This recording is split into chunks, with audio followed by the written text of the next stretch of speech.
What's up? The math villain is back, and yeah, quite a prima. I've got two integrals here for you. I call them the Michael Spivak Integrals because they come from the best calculus book ever written. I already say that in a different video, and it is simply called Calculus by Michael Spivak.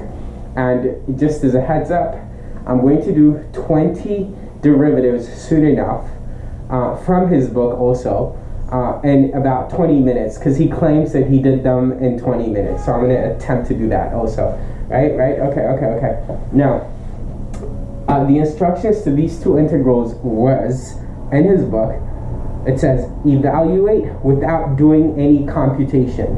So you're supposed to do these two integrals without doing any computation at all. So how in the world do you do that? It's actually quite easy. Just make a clever and important observation. Notice that this function here is odd, right? I mean, I can very quickly check that it's odd. So for odd functions, we need to check that f of negative x is equal to negative f of x, right? Well, okay, so if you put a negative x into here, you get negative x cubed.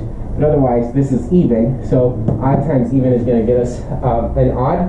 So that's that. But more importantly, for an odd function, it's symmetric about the origin, right? And so the value of the integral of any odd function from negative a to a is equal to 0. So this one is quite quick and easy.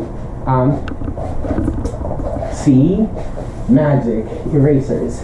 Okay, so how about this one? This one took me like 5 more seconds of thinking than this one did, right? Because of that 3, right?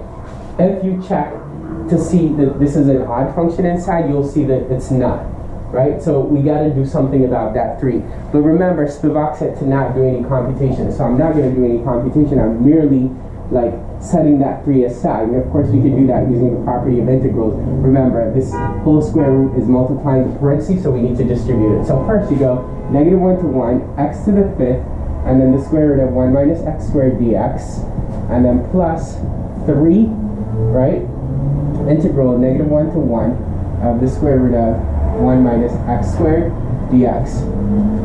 Now, this here is equal to 0 for the same reason that that's equal to 0. X to the 5th, that makes this whole thing odd, right?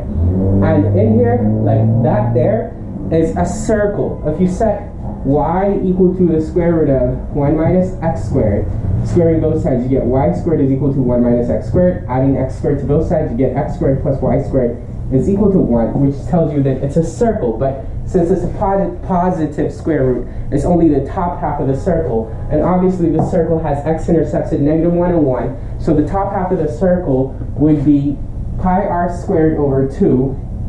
But r is 1, so pi 1 squared over 2. So that's pi over 2. So this one has value pi over 2. Okay, I'm done.